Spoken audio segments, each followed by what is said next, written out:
bersama dan diberikan secara daring. Nah, sebelum kita mulai kuliahnya, mari kita berdoa dulu kepada Allah Subhanahu wa taala dengan membaca basmalah bersama. Bismillahirrahmanirrahim. Ya, hari ini saya akan menjelaskan materi tes WZT ya, atau Wartek ya, untuk kelas B.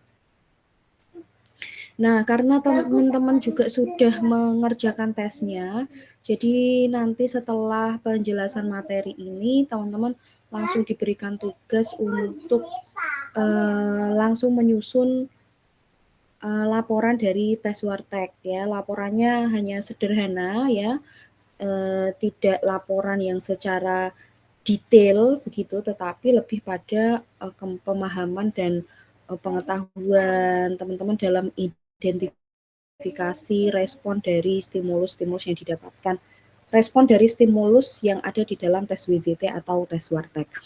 Karena untuk interpretasi yang lebih dalam lagi itu levelnya untuk pembelajaran profesi gitu ya. Jadi teman-teman untuk membuat laporannya nanti laporan singkat dan durasi pengerjaannya juga cukup 3 hari ya, tidak perlu lama-lama karena kerjain 10 menit, 15 menit sebenarnya udah selesai.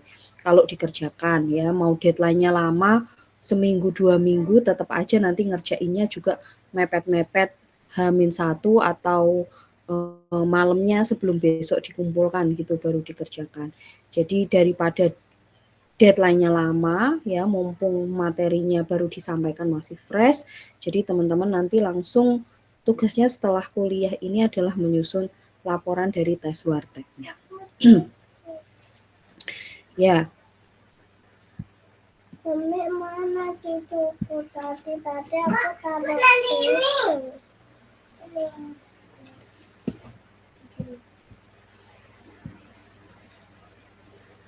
Kenalin aku dalam itu.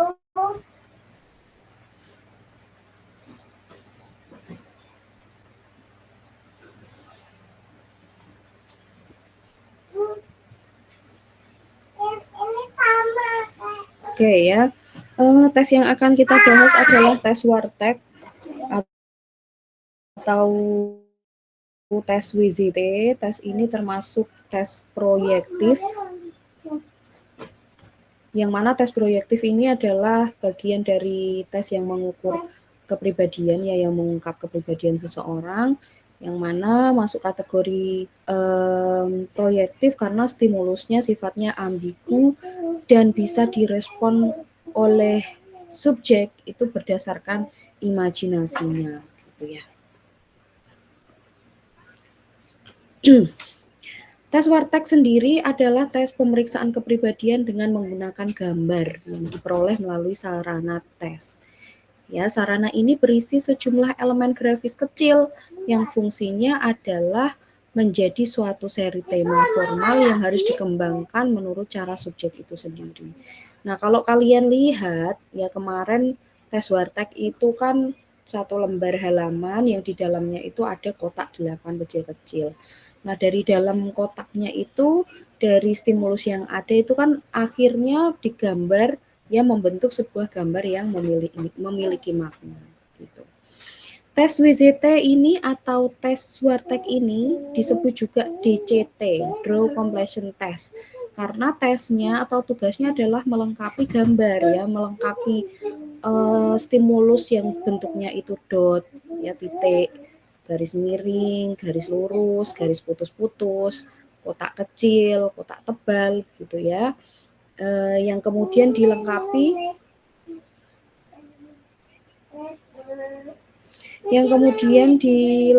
menjadi sebuah gambar yang berarti ya. Landasan dari tes DCT ini atau tes Wartek ini menggunakan pendekatan psikologi Gestalt ya. Awal mulanya yang mengemukakan adalah Sander dari Universitas Leipzig ya. Sander berusaha untuk meneliti dampak dari struktur pada pengalaman ya, struktur pengalaman itu melalui tes yang sifatnya fantasi.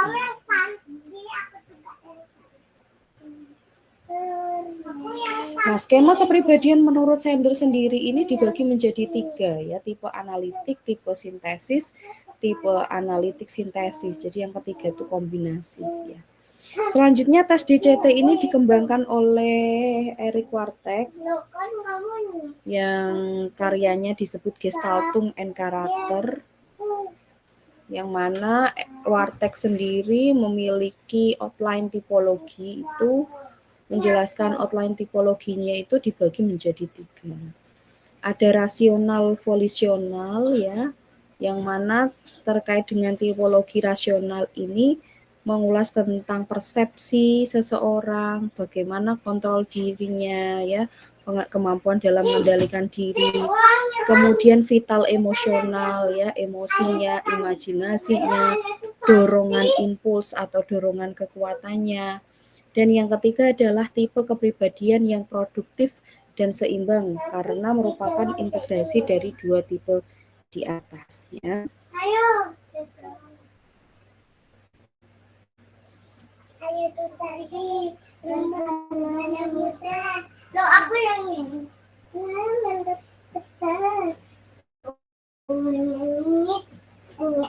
Enak. Kata anak cucu jalan. Marilah ini hari saya ikutlah. Meme dan undang. Marilah kawan dan cepat. Kak, kamu yang berang. Ayo tuh tanti.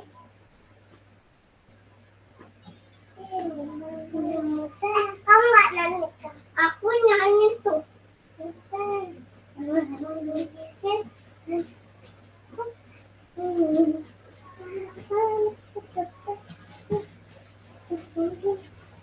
Kamu nyanyi? Nyanyi. Tuh aku.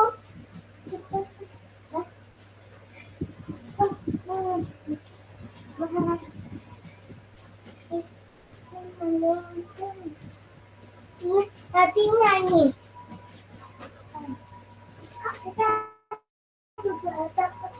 Iya, aku mau minum cucu. Ayo nangis.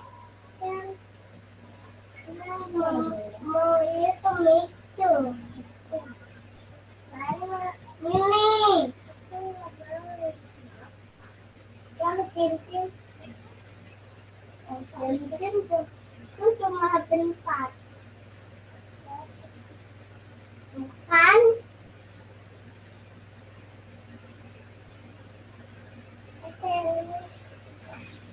Kata itu sih.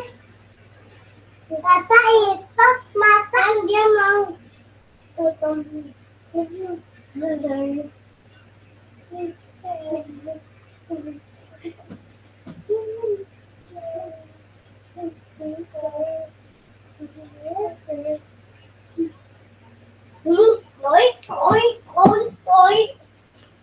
Baik. Ya, saya lanjutkan lagi ya. Nah, dari Erik Wartek ini, karyanya ini ya, tes Wartek, tes DCT tadi tuh kemudian sekarang dikenal dengan namanya tes Wartek atau tes WZT. Nah, selanjutnya Mariam Kinyet melakukan penelitian pada 383 orang dewasa yang usianya berkisar 18 sampai 50 tahun sebagai kelompok eksperimen ya. Selain diberikan tes DCT ini, mereka diberikan 3 macam tes untuk yang digunakan untuk validasi data ya. 2 diantaranya sifatnya adalah self report, terdiri dari kuesioner, dan yang ketiga adalah tes yang kuesioner dan tes pilihan ganda ya. Yang ketiga adalah rating scale. Nah, rating scale ini diisi oleh significant other atau orang-orang yang memiliki kedekatan yang dinilai tahu atau paham kondisi kepribadian dari si subjek. Nah, hasil dari analisisnya yang dilakukan itu ternyata memiliki signifikansi ya, hasil ternyata sinkron dari self report, kemudian hasil dari tes Wartek dan juga tes yang diisi oleh orang lain melalui rating scale itu menunjukkan makna yang serupa. Nah, tujuan dari teknik tes WATEK ini untuk mengeksplorasi struktur kepribadian, terutama fungsi-fungsi dasar yang meliputi emosi, imajinasi, dinamisme, kontrol, dan fungsi realitas yang terdapat pada semua individu, tetapi dengan intensitas yang berbeda dan interrelasi yang berlainan. Nah, sifat tesnya, setiap elemen dari gambar yang dibuat ini tidak dilihat secara terpisah, tetapi dilihat secara satu kesatuan yang utuh. Karena landasan dari tes WATEK sendiri ini adalah pendekatan teori Gestalt ya. Gestalt itu melihat struktur kepribadian itu dilihat dari kacamata yang utuh. Oleh karena itu, ya dalam menginterpretasi hasil tes ini sangat mempertimbangkan data-data lainnya seperti usia, tingkat pendidikan, pekerjaan, ini sangat mempengaruhi ya. Semakin tinggi pendidikannya ya, pendidikan seseorang ini juga memiliki daya paham terkait dengan instruksi, pemahaman terkait dengan ruang bidang yang juga menjadi lebih baik. DCT menggunakan sejumlah kualitas yang memberikan keuntungan, khususnya keuntungan khusus dan membenarkan kemunculannya dalam sejumlah teknik proyektif ya. Beberapa kualitas-kualitas yang dimaksud atau kelebihan-kelebihan yang dimiliki oleh tes WATEK ini, satu, meskipun tesnya itu sangat sederhana dan praktis ya, tes ini memiliki nilai yang sifatnya bisa digunakan sebagai alat diagnostik ya, tools yang bisa digunakan untuk mendiagnosis atau menentukan gambaran kepribadian seseorang. Nah, kenapa bentuk dari tes WATEK itu di dalamnya kok ada kotak 8 dan di setiap kotaknya itu ada garis-garis yang tebal ya? Karena dengan adanya kerangka tebal dan hitam itu dirancang untuk membantu konsentrasi pikiran subjek pada stimulus atau pada rangsang. Ya, sama-sama ya, pergantiannya sama-sama. Tapi dengerin aku nih, nanti pas dari tadi. Sedikit lagi. Kasih tahu 5 menit lagi gitu. Nanti 5 menit lagi ya. Nah, ukuran kertasnya satu, yang membantu subjek untuk memusatkan perhatian pada bidang yang terbatas. Terus yang kedua ya, dengan ukuran yang kecil itu memungkinkan interpreter, kita tuh maksudnya interpreter ya, bisa melihat semua gambar pada satu halaman, sehingga kita bisa mempermudah perbandingan yang dilakukan dalam scoring dan interpretasi hasil. Jadi karena kotaknya itu kecil-kecil ada di dalam satu halaman, maka interpreter itu bisa melihat secara keseluruhan dari hasil gambarnya. Nah, bagaimana administrasinya tes ini ya? Tes ini bisa diberikan secara kelompok, bisa juga digunakan secara individual ya. Nilai diagnostiknya itu terletak pada sisi grafis individu atau ya kualitas gambarnya itu. Pengambilan tes secara individual tentu saja akan lebih menguntungkan karena ya interpreter atau tester atau psikolognya bisa melakukan kontak langsung dengan subjek. Jadi pemeriksanya itu bisa kontak langsung dengan subjek, bisa mengamati lebih lanjut begitu ya. Jadi setiap gerak-geri atau setiap respon, baik itu respon dalam bentuk komentar atau respon dalam bentuk apapun, itu kita bisa ketahui pada saat seseorang ini memberikan respon stimulus yang mana. Gitu. Karena sangat mungkin sekali ya reaksi dari subjek itu sangat berkorelasi atau berkaitan dengan kondisi mentalnya. Nah, selain itu juga ketika kita itu mau memberikan tes yang sifatnya grafis ya, ataupun proyektif, maka kita harus menghindari ruangan yang penuh dengan gambar-gambar ya, seperti hiasan dinding, lukisan, itu harus kita singkirkan dulu ya. Karena apa? Karena namanya tes grafis ini adalah tes imajinasi juga, maka sangat mungkin sekali ketika seseorang itu melihat gambar, itu dia menjadi terinspirasi sehingga respon yang ditunjukkan itu tidak alamiah. Gitu.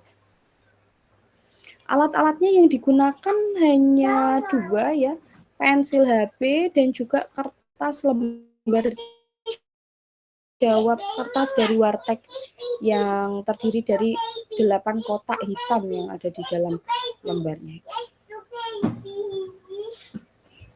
Nah, instruksinya ini kemarin teman-teman kan sudah dapat role play testnya. Jadi instruksinya juga sama seperti yang diberikan pada saat tes. Suaranya pelan-pelan ya.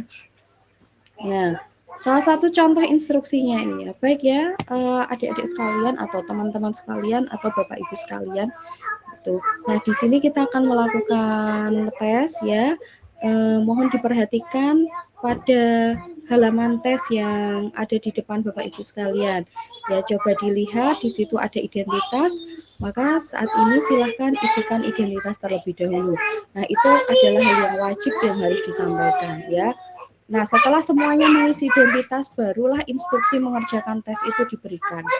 Nah, perhatikan baik-baik ya Bapak Ibu ya, terkait bagaimana cara mengerjakan tes ini ya.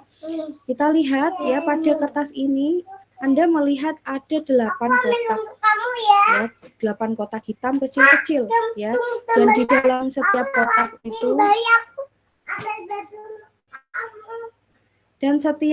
itu terdapat tanda kecil. Tanda ini tidak memiliki arti khusus karena mereka hanya bagian dari gambar yang akan atau harus Anda buat nanti dalam setiap kotak ya. Anda boleh menggambar apa saja dan dari kotak mana saja.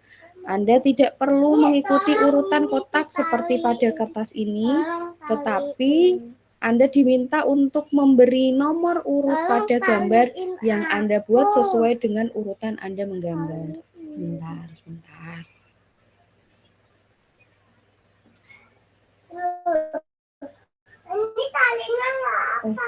Nadine, Umi tadi bilang apa? Nggak main pakai kerudungnya Umi yang putih ya. Nanti kena coklat, nanti susah dicuci.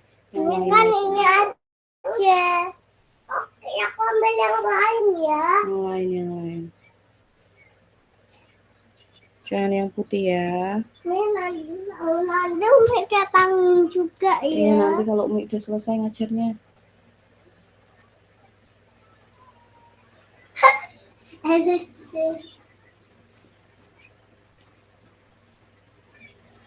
Nah, itu adalah salah satu contoh dari instruksi ya. Jadi instruksi dari tes Wartek ini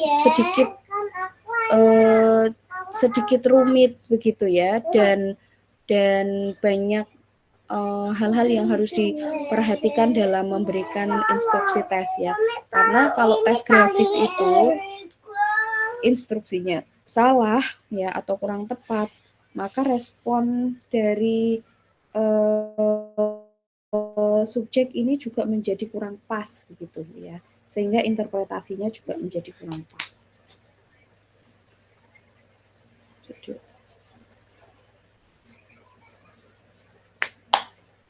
Ini nanti dikepang ya.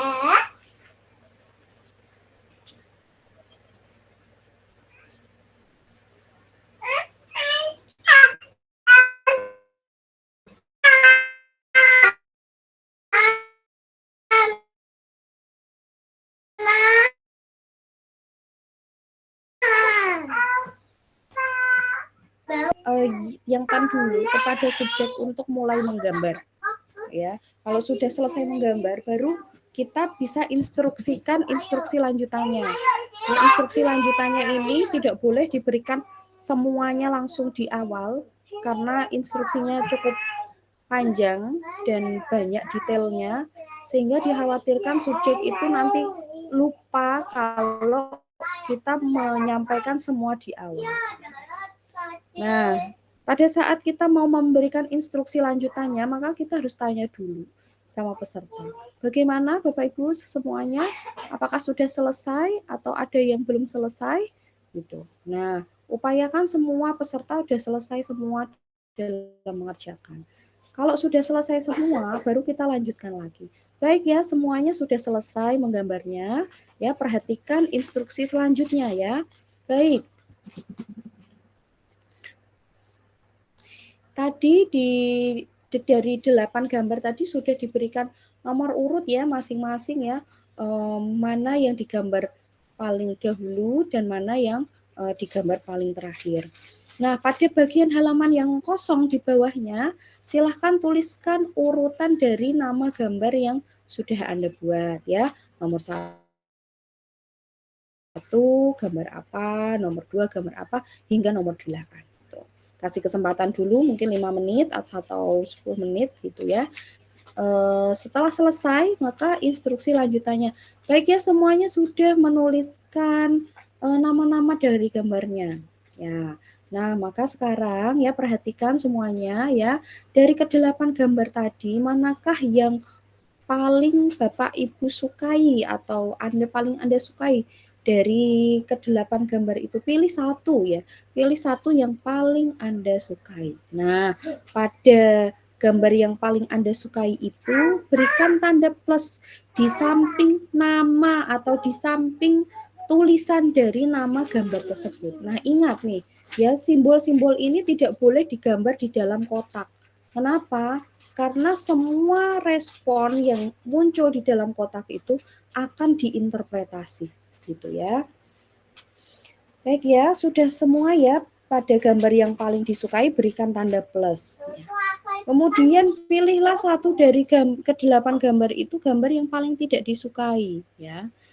Pada gambar yang paling tidak disukai berikan tanda minus di samping nama gambar yang sudah Anda buat tadi. Gitu. Oke ya, sudah ya. Baik. Sekarang pilihlah dari ke-8 gambar tadi mana gambar yang paling mudah digambar.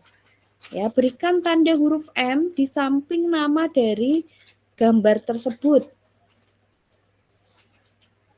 Oke, selanjutnya pilihlah satu gambar yang paling sulit digambar menurut Anda. Ya, mana yang paling sulit? Baik, ya tuliskan tanda S di samping nama dari gambar tersebut. Ya. Nah, untuk tes yang sifatnya individual, kita sangat mungkin sekali mencatat waktu selama proses mengerjakan subjek. Tetapi kalau tesnya sifatnya klasikal ya, mungkin tidak bisa sedetail kalau kita melakukan tes yang sifatnya individu.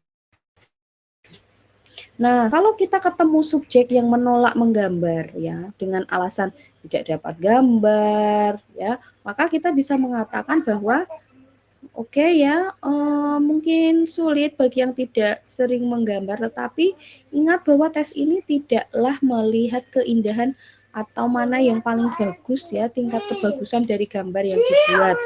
Karena tes ini tidak melihat kemampuan menggambar.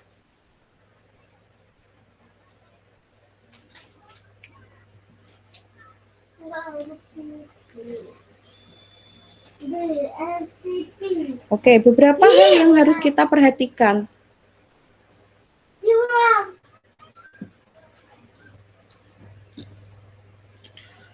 Pada saat kita mau menginterpretasi.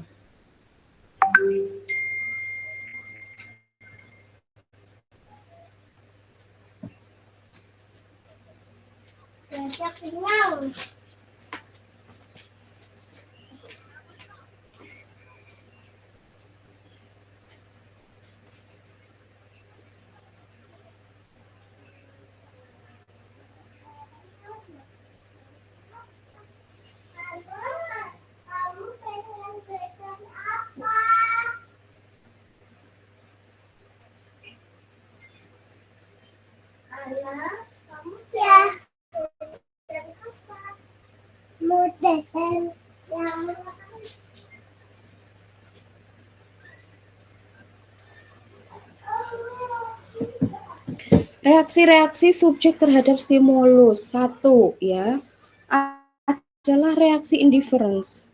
Reaksi indifference ini adalah ketika kita menemukan ya stimulus yang ada di dalam kotak itu tidak dijadikan bagian dari gambar yang penting. tetapi malah justru diabaikan. Terus yang kedua, reaksi yang sifatnya adaptation. Ya, reaksi adaptation ini kita melihat kalau konten sama eksekusinya atau cara menggambarnya itu menunjukkan bahwa stimulus ini dipersepsikan tidak hanya dalam dimensi fisiknya tetapi juga dimensi simbol. Jadi yang menjadi bagian dari gambar itu gitu ya. Kemudian yang ketiga adalah emphasize. Emphasize itu penekanan. Jadi kualitas stimulusnya itu dipertajam. Misalnya kotak itu ditebelin lagi, titik dibesarin, diurek-urek gitu ya. Itu namanya emphasize. Ya, skema dimensi dari Wartek yang kita interpretasi, hasil dari interpretasi tes Wartek ini meliputi aspek emosi, aspek imajinasi, aspek intelektual, dan aspek will. Ya, aspek emosi ini fungsinya dibagi dua ya. Kalau kita melihat dari sisi emosinya, maka kita akan melihat apakah si individu ini tipe orang yang ekstrovert atau introvert ya, outgoing atau seklusif gitu. Kemudian dari segi imajinasinya, apakah individu ini termasuk tipe yang kreatif atau tipe yang combining ya. Kemudian dari segi intelektual atau kemampuan berpikirnya, apakah dia ini tipe individu yang praktis dalam menyelesaikan permasalahan atau tipe individu yang spekulatif dalam menyelesaikan masalah. Kemudian aspek yang keempat adalah will atau activity, dorongan, motivasi gitu ya. Nah, ini bisa dilihat apakah individu ini tipe orang yang dinamis, artinya mudah menyesuaikan diri, ya mudah menghadapi perubahan, apakah tipikal orang yang terkontrol atau sangat mengendalikan diri ya, kalau kaku ya segala sesuatunya harus di planning dulu dan lain-lain.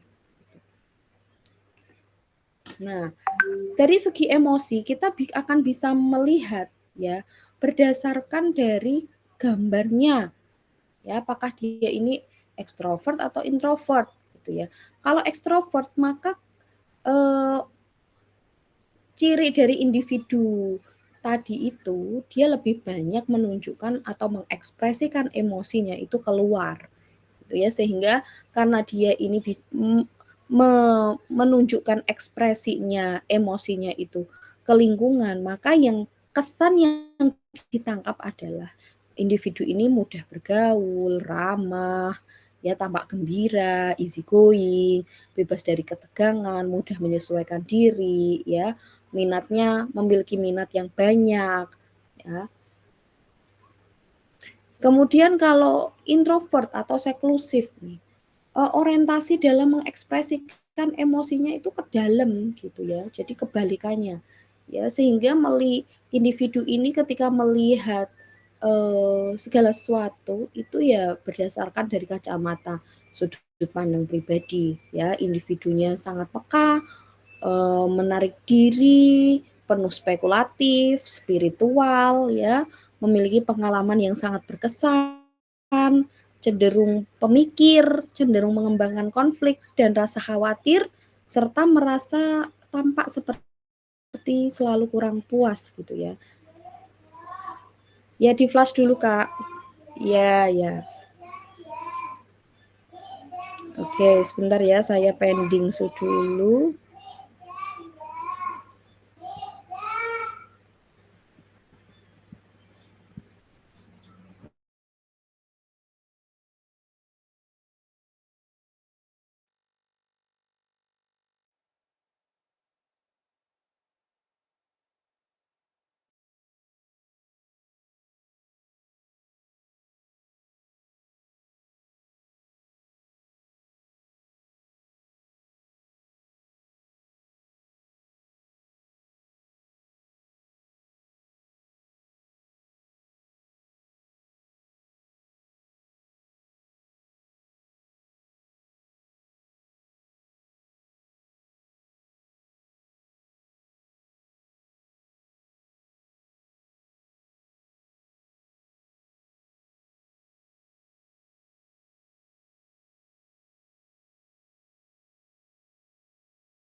Oke ya, saya lanjutin lagi ya.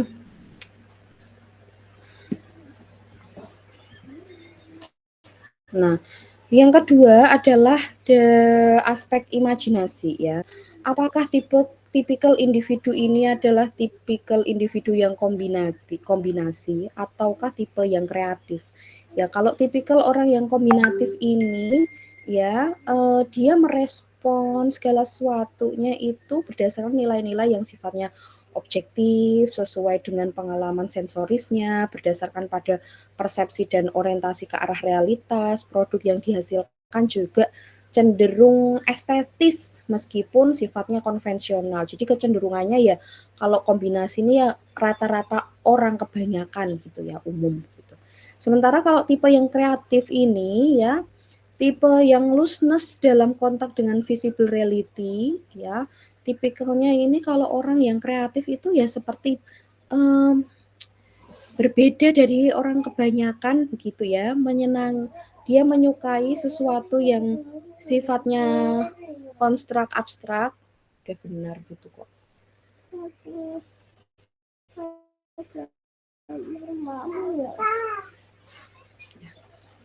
Menyukai suatu hal yang berkaitan dengan simbol, sifatnya emosional ya, filosofis dan juga mistis. Sehingga bila individu yang kreatif ini terlalu kuat, maka kondisi ini menjadi hambatan atau menjadi ganjalan ya seseorang dalam menyesuaikan diri di kehidupan sehari-hari. Karena orang-orang kayak gini ini ya kadang-kadang menyimpang dari norma, tidak sesuai dengan norma sosial gitu ya, tidak sama seperti aturan orang kebanyakan gitu ya, agak sedikit nyeleneh dan aneh gitu. Nah, kemudian aspek yang ketiga adalah dari segi kognitif ya. Intelektual kognitif ini tidak menjelaskan tentang IQ, tetapi lebih menjelaskan pada gambaran berpikir secara umum gitu ya. Tipe orang yang sifatnya praktis atau tipe orang yang sifatnya spekulatif gitu ya.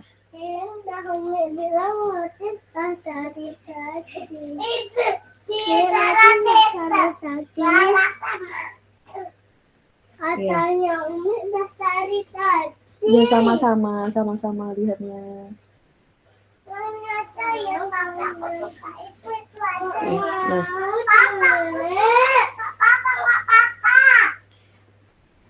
Nah, kalau kita lihat individu ini sudut pandang berpikirnya adalah oh ya ngapain itu seperti itu. Ayo bergantian yang baik ya. Ya, tidak bertengkar ya.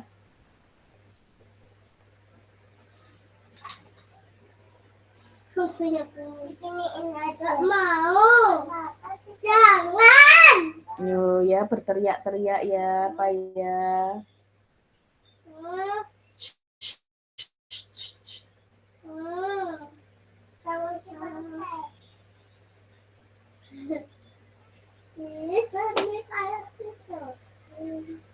Ya Nadine ikut nonton aja, Nadine tidak memegang. Sudah tadi apa lama. Baik ya, saya lanjutin lagi ya. Kalau tipikal yang praktis ini berarti tipikal orientasi pada persepsi dan observasi ya. Orientasinya tuh hal-hal yang sifatnya faktual, konkret, ditandai dengan adanya kesadaran yang jernih, cara berpikirnya juga runtuh, teratur gitu. Tetapi kalau tipe yang spekulatif ini orientasinya adalah pada hal-hal yang sifatnya prinsipal ya, reasoning, segala sesuatu tuh harus ada penjelasannya, kemudian teoritis gitu ya. Tipe ini individu dengan tipe spekulatif itu sebenarnya memiliki kemampuan berpikir yang tinggi ya. Ia suka membuat perbedaan yang halus dan juga suka berteori gitu. Dan yang terakhir aspeknya adalah aspek will atau aktivitas atau kegiatan.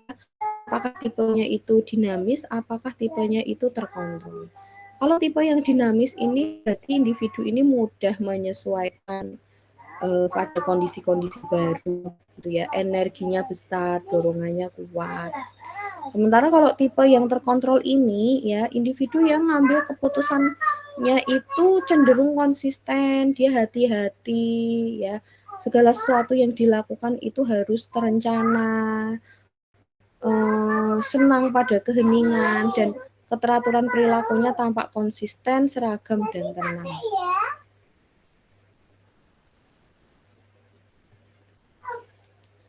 Stimulus drawing relation ya. Pertama adalah sifat rangsangnya itu titik. Ya, ini di kotak pertama. Sifat rangsangnya ini titik ini sifatnya adalah kecil, ringan, bundar. Ya, dia ada di tengah atau sentral, tidak mencolok sehingga mudah terlewati atau tidak terlihat oleh subjek yang kemampuan perseptifnya atau kepekaannya itu kurang gitu ya. Tetapi pada posisi yang ada di tengah ini membuatnya menjadi stimulus yang penting ya, sehingga menahan perhatian seseorang dan minta pengakuan. Jadi maka idealnya stimulus kotak pertama ini haruslah digambar pertama atau kedua. Yang kedua, garis lengkung kecil ini di kotak kedua. Pokoknya di mana enggak tahu. Ya, garis lengkung kecil ini memberi sugesti sesuatu yang sifatnya hidup ya.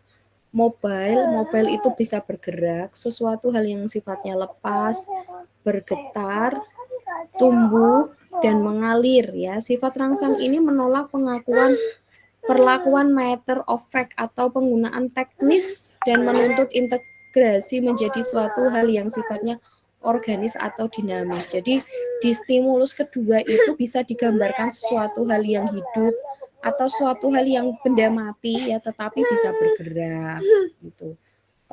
Bisa berkibar, contohnya kayak bendera, awan gitu ya.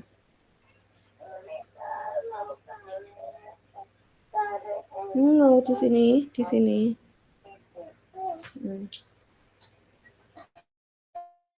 Coba dicari dulu. Kemudian stimulus ketiga, tiga garis yang sifatnya vertikal ke atas ya, garis lurus ke atas ada 3. Menyatakan sifat-sifat yang kaku. Kenapa itu boleh di bawah? Karena kecil. Ini kenapa itu boleh di bawah-bawah? Karena kecil. Gitu, Mi. Enggak bisa. Enggak ada sinyal. Pada stimulus 3 ini sifatnya kaku, keras, teratur, urut ya, dan semakin maju. Sehingga idealnya gambar yang ditunjukkan itu semakin menjulang tinggi ke atas. Gitu ya. Kalau gambarnya itu ditunjukkan respon gambarnya itu semakin ke belakang itu semakin menurun ya, berarti di sini ada hambatan gitu. Kemudian yang keempat,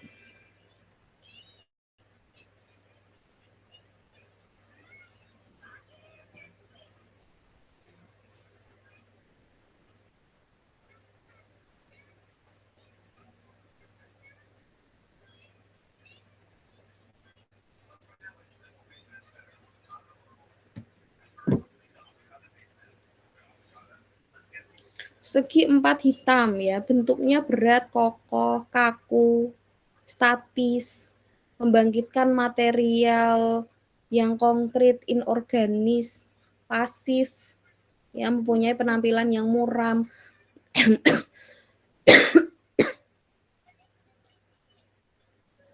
menghasilkan asosiasi yang depresif atau kadangkala bersifat mengancam.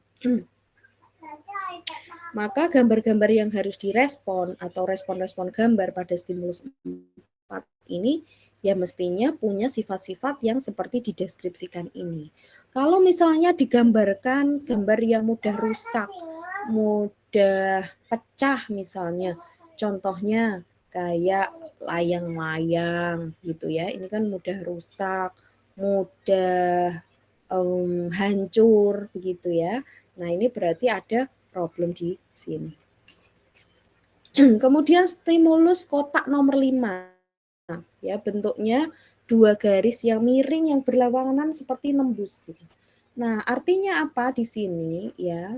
Yang muncul di dalam stimulus ini itu untuk melihat ya, menyatakan ide konflik dan dinamisme ya, memperlihatkan perlawanan atau pertengkaran. Sehingga harusnya gambar ini responnya adalah sesuatu hal yang sifatnya nembus begitu ya, nembus apa tuh memang melintang gitu ya. Nah, gambar-gambar yang digambarkan ini juga mestinya sesuatu hal yang sifatnya tajam, sesuatu hal yang sifatnya benda mati gitu.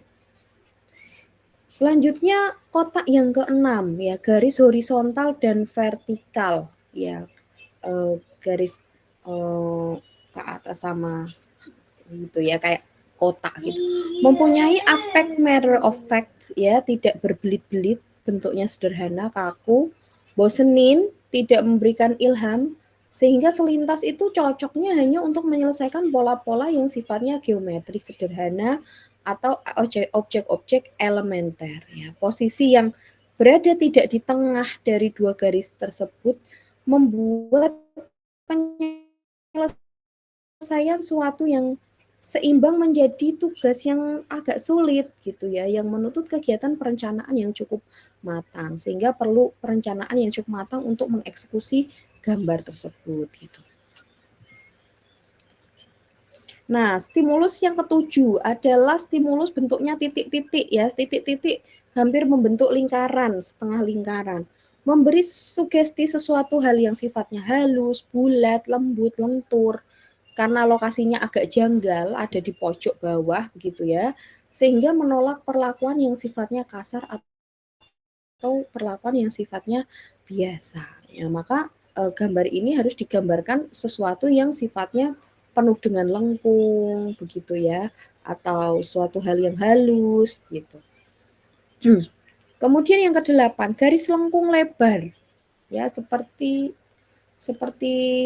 garis lengkung busur gitu ya. Bentuknya tenang, besar, lancar, mudah diselesaikan sehingga memberikan sugesti untuk bisa diselesaikan menjadi suatu yang sifatnya organis atau animate ya, bisa animate itu benda hidup, bisa juga inanimate atau benda mati gitu ya. Gerakan yang melengkung ke bawah atau ke arah lokasi ini mengandung arti menutup, menaungi, melindungi ya.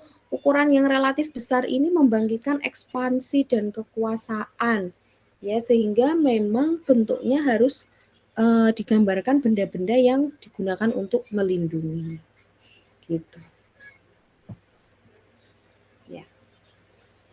Rangsang dari ke-8 gambar atau ke-8 kotak itu dibagi menjadi 2 kelompok ya. 1, rangsangan yang bersifat organis atau benda hidup, organis, sesuatu hal yang hidup, dan rangsang-rangsang yang sifatnya teknik atau gambar-gambar benda mati ya.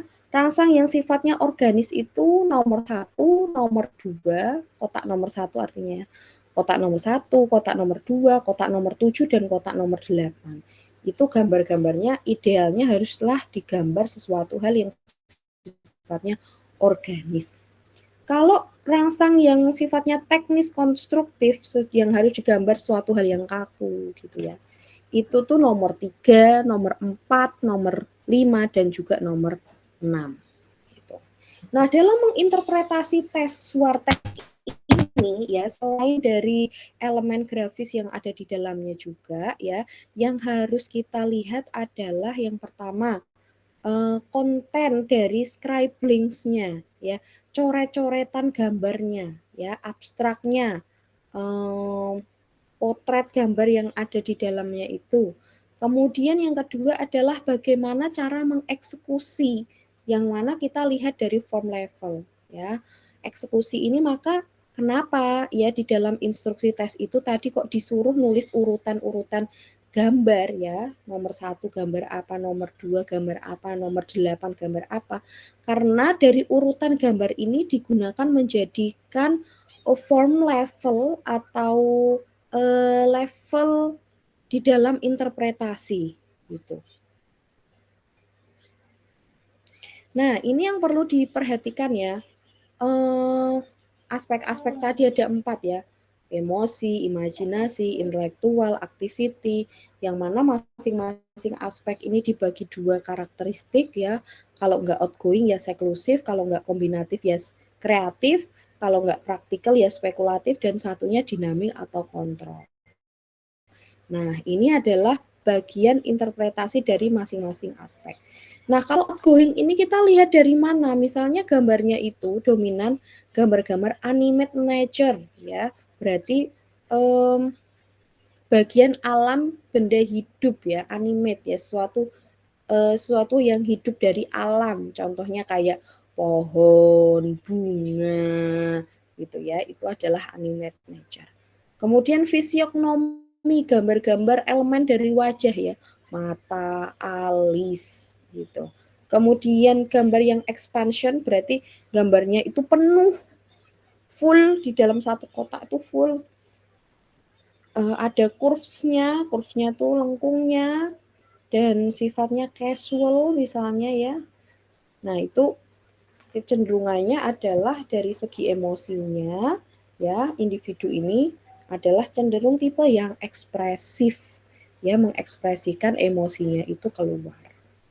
Yang kedua, kalau seklusif gimana? Gambar-gambarnya itu cenderung inanimate nature ya, benda-benda alam tapi benda mati, contoh gunung, batu ya, kemudian matahari, kemudian awan misalnya. Kemudian atmosfer.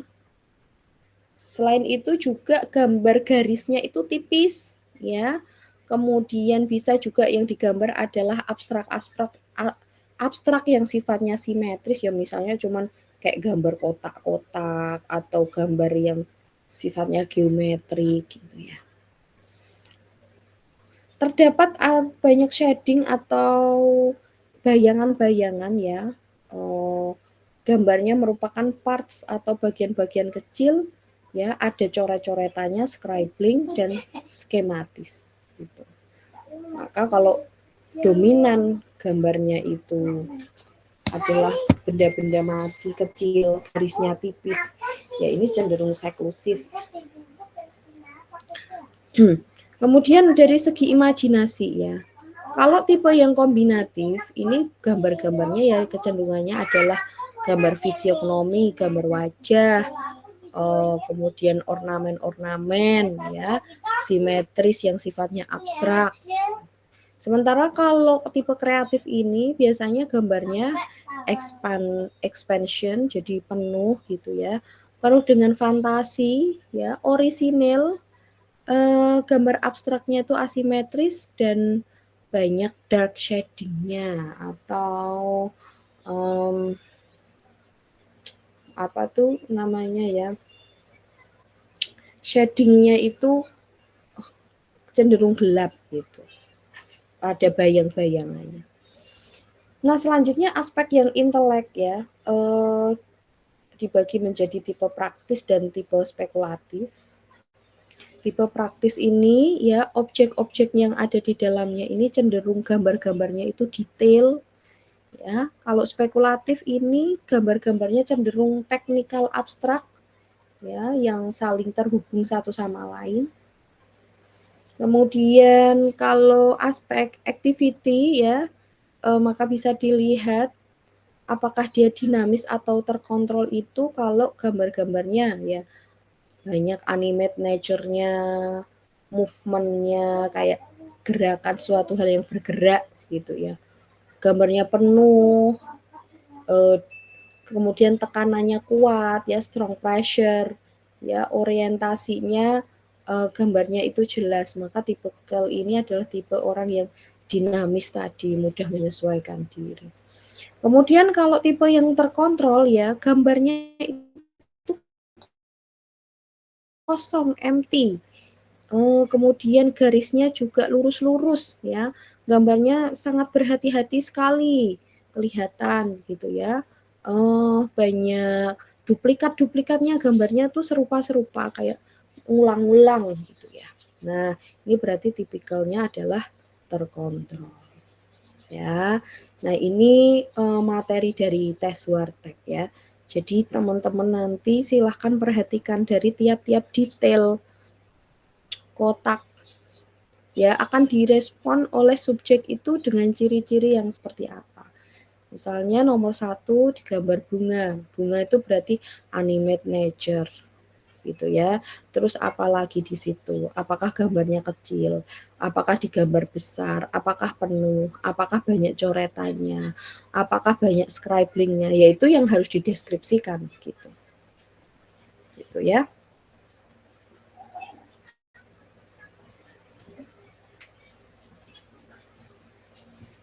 Ya. Nah, selanjutnya saya akan menjelaskan terkait mekanisme penyusunan laporan tes Wartek ya.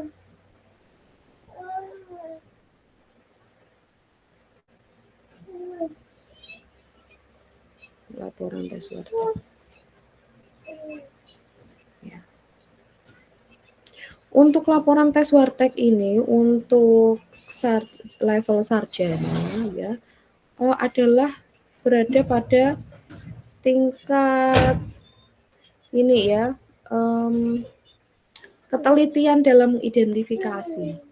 Ya, yang pertama dituliskan identitas klien dulu, lalu yang kedua adalah identitas interpreter. Nah, dalam menginterpretasikan atau penyusunan laporan ini, nanti silahkan bertukar lembar jawab tes. Jadi jangan menginterpretasi sendiri, ya, menginterpretasi punya sendiri, tetapi cobalah menginterpretasi punya teman. Sebisa mungkin malah teman yang nggak begitu akrab sama kalian gitu.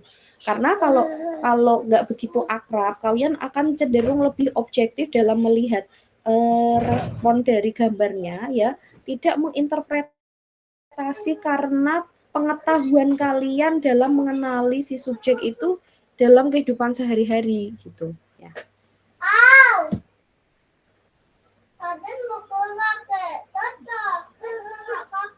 Ya, jangan dipukul adik. Mana yang habis? Masih Umi sini.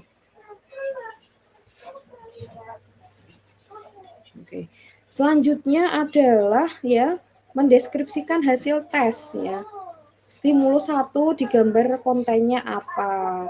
Digambar urutan keberapa ya.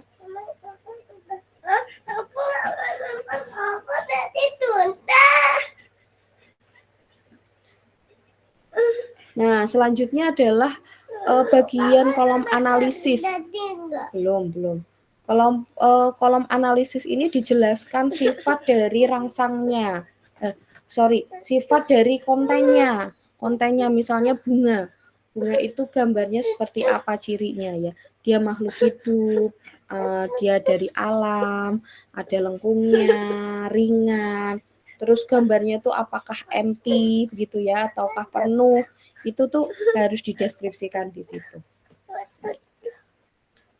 Nah, untuk interpretasi ya, interpretasi itu kita lihat rangsangan nomor 1 dan nomor 8 itu membahas tentang imajinasi ya. Ya, untuk imajinasi ini untuk sebentar Nadine. Sebentar lagi selesai ya. Ya. Sabar, duduk dulu. Oh, jangan, Umi udah nggak kuat lah menggendong-gendong. Kan Umi udah bilang sama Nadine, kalau sekarang Umi udah nggak kuat gendong lagi ya. Ya duduk dulu. Sama kakak. Ya. Nah, untuk rangsang 7 dan 8 ini mengungkap aspek emosi, rangsang 3 dan 5 ini aspek will, ya. Rangsang 4 dan 6 ini aspek intelektual, ya. Selanjutnya buatlah berdasarkan urutan gambar ya. Nah, urutan gambar ini contohnya di sini adalah 7, 8, 1, 2, 5. Nah, ini kita lihat dari segi urutan ini. Dari urutan mana urutan yang digambar paling pertama. Berarti stimulus nomor 7. Nah, ini dituliskan 7 gitu ya. Kemudian yang digambar nomor 2 stimulus ke berapa? Ke 8. Nah, 8 begitu seterusnya. Nah, kesimpulan ini menjelaskan ya hasil dari interpretasi ini. Misalnya imajinasinya tadi masuk apa, emosinya masuk apa ya, activity-nya masuk apa. Belakang aja ya. Ya gendeng punggung ya nanti ya. Oke. Nah, bagian poin yang terakhir, bagian lampiran tes. Jadi hasil tes warteknya di-scan juga dan nanti dilampirkan ya. Pengerjaan laporan ini maksimal 3 hari. Ya, maksimal 3 hari. Jadi dikumpulkan maksimal hari Sabtu sore. Ya, jam 4 sore sudah mengumpulkan. Nanti dikumpulkannya melalui Google Drive ya. Nanti mohon Kakak Aspraknya ada join nggak ya? Iya Ibu saya. Nanti minta tolong dibuatkan link untuk pengumpulan laporan ya. Untuk kelas B ini berarti maksimal dikumpulkan hari Sabtu jam 4 sore gitu ya teman-teman ya. Baik ya, materi hari ini sudah selesai. Kita akan akhiri